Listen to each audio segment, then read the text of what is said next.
I would say by what archivists have tried to do with digital documents or electronic records or what have you is to try to take the issues of authenticity and integrity into the digital era and have developed a number of techniques for doing this. But I think the measure of success has primarily been, um, well, let me put it another way. The primary focus has been to um, be able to read documents or play documents. The primary focus has been to use them. Following that, to make sure that they're authentic and haven't and haven't been changed. Um, from my perspective, there's also wider issues that could be looked at that have not been the primary focus of the archival community, but we can talk about that. Well, while we're at it, why don't I complain about the museum community? Okay. Um, I think that that museums have also tried to adapt to the digital age, not as quickly as archives and libraries, but by finding methods for creating digital repositories, doing checksums and other means of confirming that digital copies of that are migrated to these repositories are accurate and represent the original versions.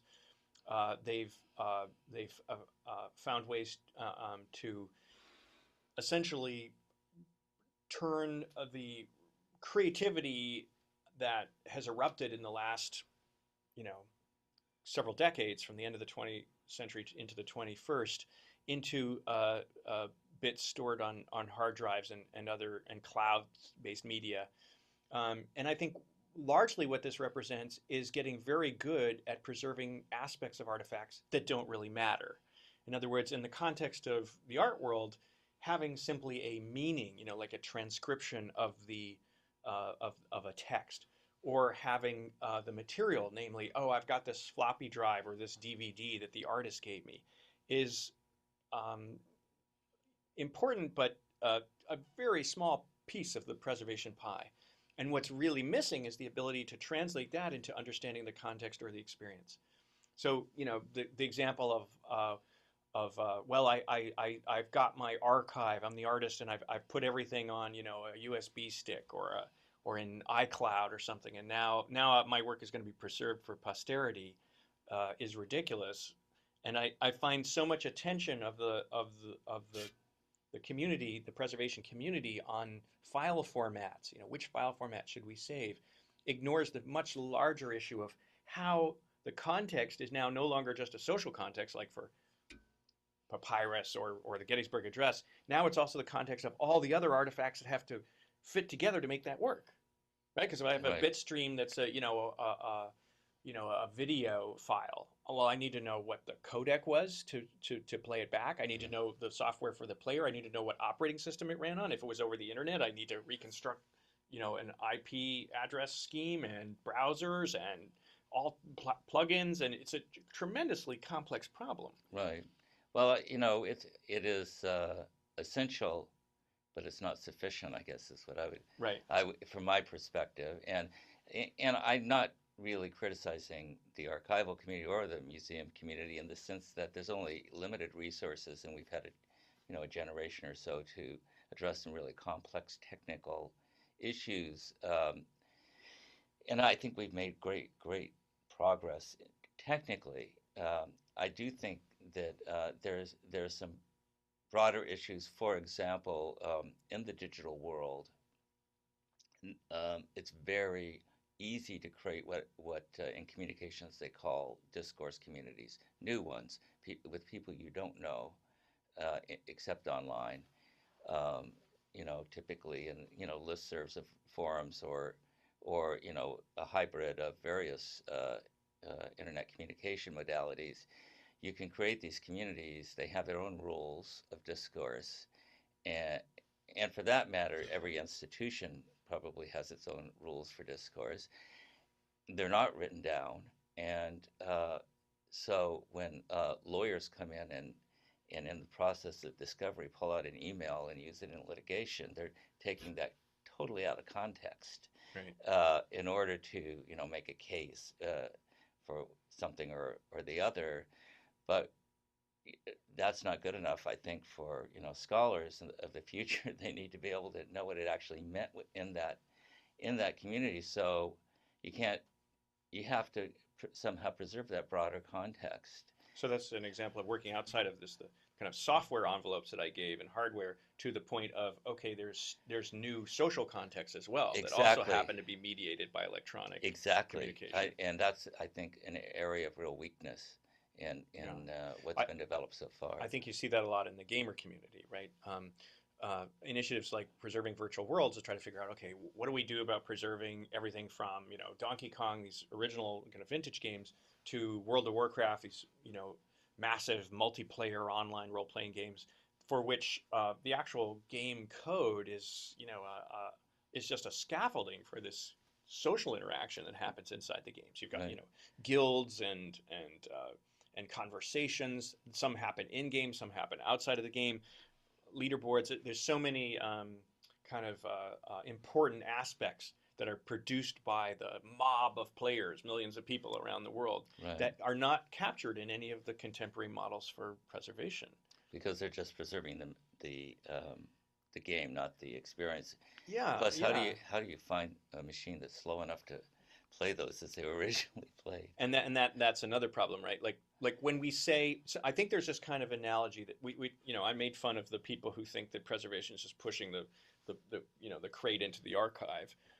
But I think there's this digital version of that where people assume, well, the equivalent of that is just storing bits on a hard drive, right? Right. And then they consider that sort of like the digital material. Well, and I think you'll see in the archival community, the library community, that's sort of one of several options that will be utilized as a safeguard in case the other ones don't work, I suppose.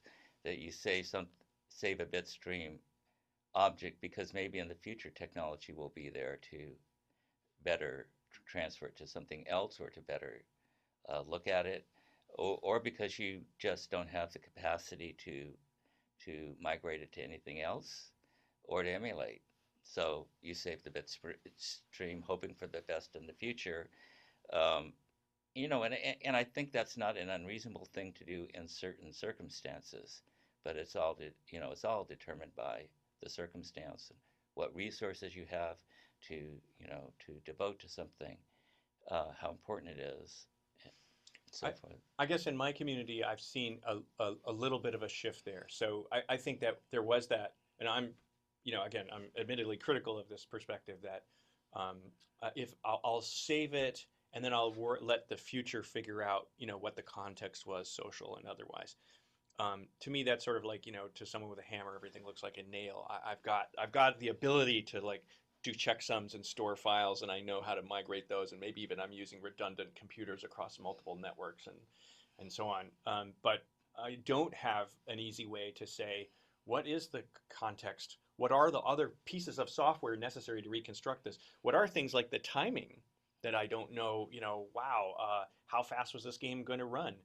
Emulation, which we'll talk about later in the course, is a really important digital preservation strategy. But the first emulators had no control over the timing, and so Jaron Lanier, who created early video games, some of his fans recreated them, and they showed him this work from 20 years before, and said, "Aren't you happy that we recreated your game?" And he's like, "It's great, but it's impossible to play. It runs 4,000 times too fast."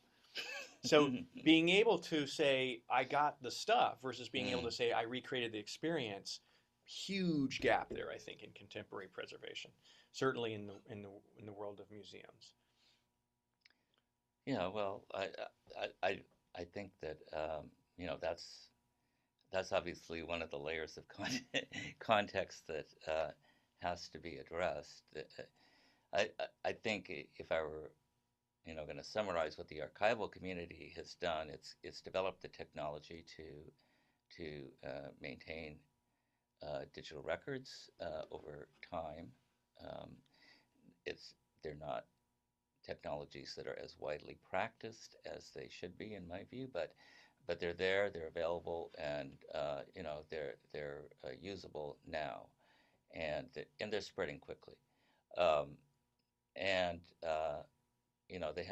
they've spent 20 years probably debating the philosophical issues about migration versus emulation and other things that people can access those debates for themselves and determine what strategies seem to work best for them. But certainly the technology is there, uh, and I would say the weaker points are the broader context. How much context do we need uh, to to authenticate something?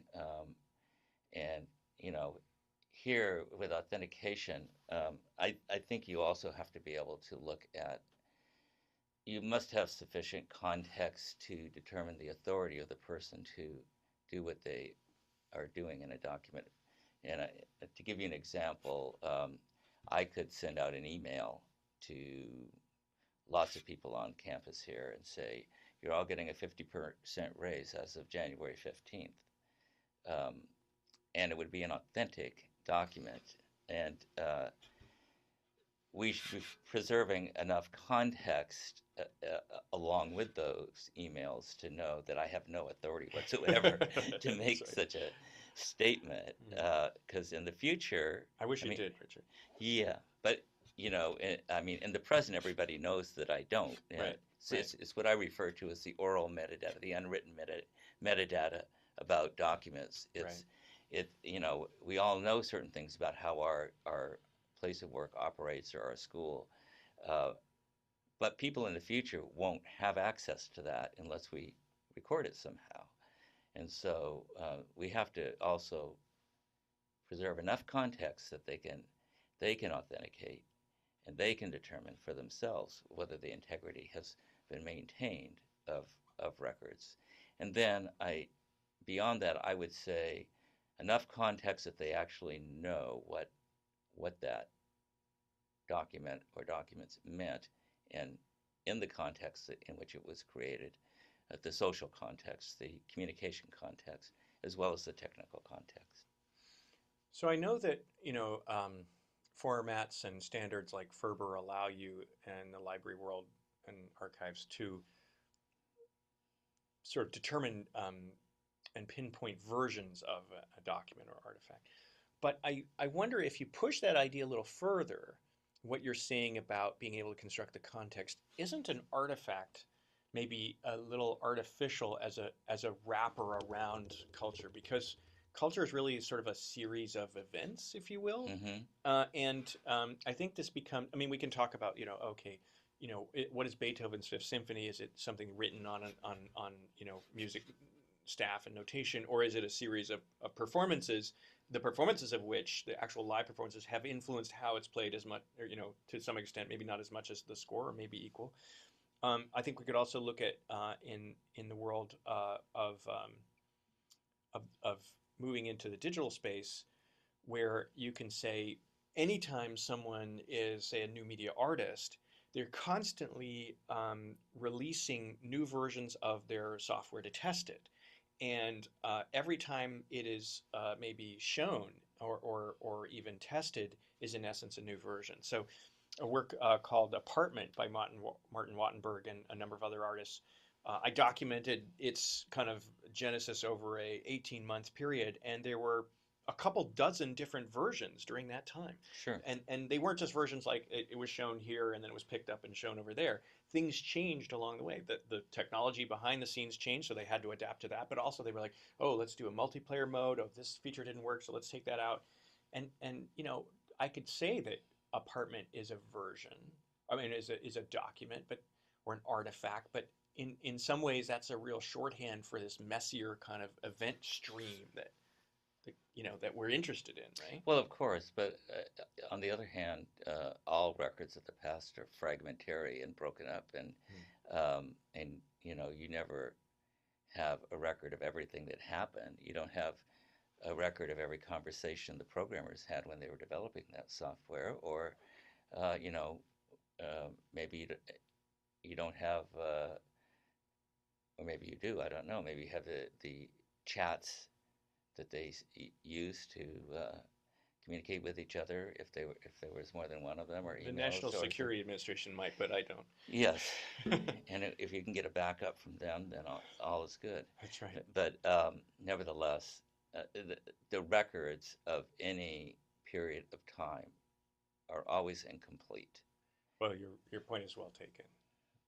Elgin marbles ripped out of the Parthenon's facade and shown as though they were individual sculptures. Yes, A Renaissance predella that was originally in a church and is now plunked down in a white cube, and the Uffizi or the Louvre is just a fragment of the whole. right.